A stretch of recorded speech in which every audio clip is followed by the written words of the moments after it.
Wajah polos mereka jelas menggambarkan betapa bebasnya mereka. Bebas untuk terus menggantungkan apa yang ingin mereka gapai nanti.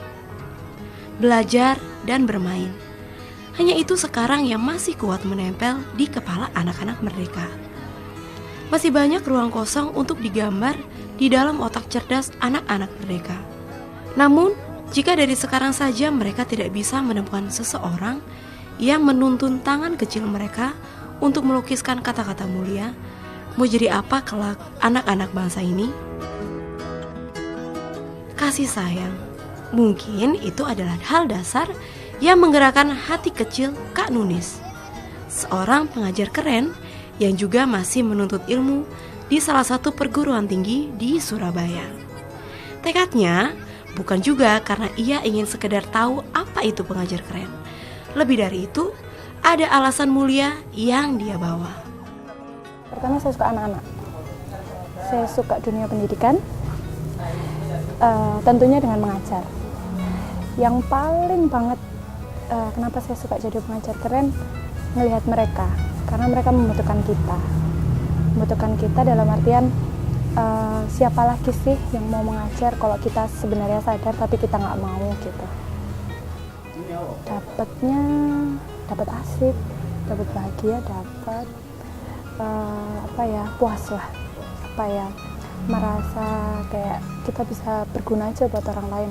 Selain kita ke mall, jalan-jalan, ketawa bareng teman, ternyata ketawa kita bisa dibagi lah sama mereka gitu. Meskipun dengan kita hanya menemani mereka menulis, membaca, ataupun hanya main game atau sekedar main kartu dan lain-lain, tapi bergunalah sedikit banyak.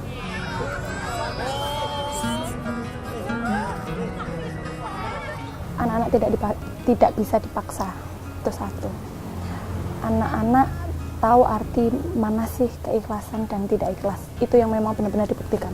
Jadi memang benar-benar pembuktian kalau memang apa yang kita kasih dengan ikhlas, tulus, itu memang beneran kebukti ada gitu. Dan mereka benar-benar real ngerasain itu. Dan itu ada ikatannya, memang benar-benar kalau kita tulus sama mereka tuh ada.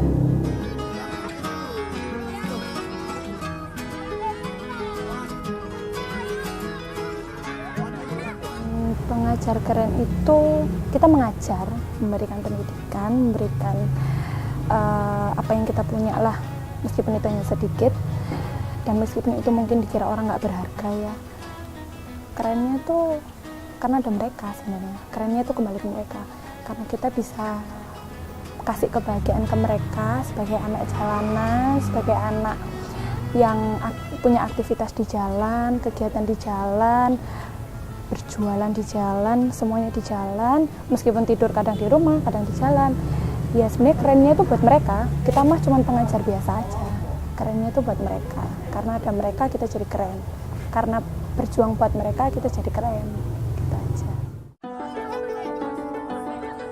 Masing-masing dari mereka pasti memiliki alasan tersendiri. Mengapa hati kecil terketuk untuk sekedar berbagi waktu, untuk memberikan ilmu, pengalaman, dan kasih sayang kepada adik-adik mereka yang merdeka. Semua bagian dari mereka telah dikorbankan demi mengejar misi mulia bagi adik-adik merdeka. Tidak menuntut banyak materi dari kita, hanya hak yang sama seperti kita. Ya kalau dari saya pribadi latar belakang juga, saya suka dunia anak-anak juga. Saya dulu sempat mengajar juga di beberapa kota, terakhir di Jatibarang, Jakarta juga dengan komunitas anak jalanan itu.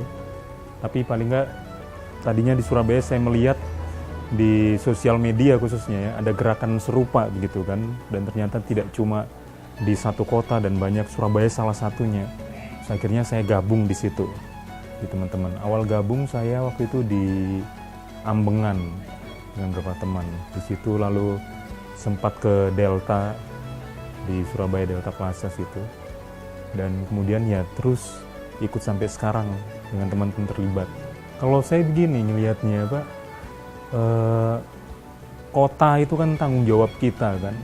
Ada sesuatu yang kita lihat di situ, kalau kita harus benahi ya kita ikut terjun dalamnya, meskipun itu kerja-kerja sederhana gitu. Nggak perlulah kita terlalu mengandalkan misalnya Ibu Risma atau wali kota siapapun, mereka sudah punya program sendiri. Sekarang sebagai warga kota, sebagai civil society, masyarakat sipil itu tanggung jawab kita apa?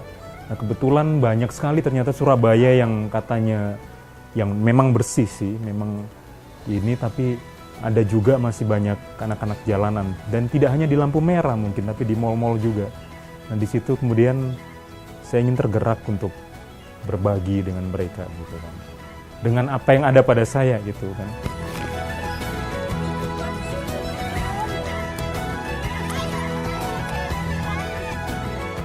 Anak-anak saya lihat sih tetap sama anak-anak yang lain, mau itu anak-anak ada di jalanan, anak-anak ada di apartemen, di mall dan lain sebagainya. Saya lihat tetaplah anak-anak gitu, dengan spontanitasnya, gayanya, ceplos-ceplosnya gitu. Yang membedakan mereka, cara mereka berjuang itu, ya saya anggap jalanan sebagai berjuang untuk mereka gitu. Entah itu mereka disuruh orang tuanya, atau ada yang mereka karena keinginan sendiri, atau karena ada teman-temannya di jalanan jadi mereka ikut. Tapi saya tidak pernah membedakan bahwa mereka ini satu sisi lalu ada anak-anak tempat yang lain. Mereka tetap anak-anak yang punya hak sama untuk belajar, hak sama untuk bermain, hak yang sama juga untuk mewujudkan mimpi mereka begitu kan, seperti itu. Mungkin SSCS ini sangat kecil apa istilahnya sumbangannya buat adik-adik gitu, tapi kami berusaha konsisten dengan yang kerja-kerja yang sederhana yang kecil ini.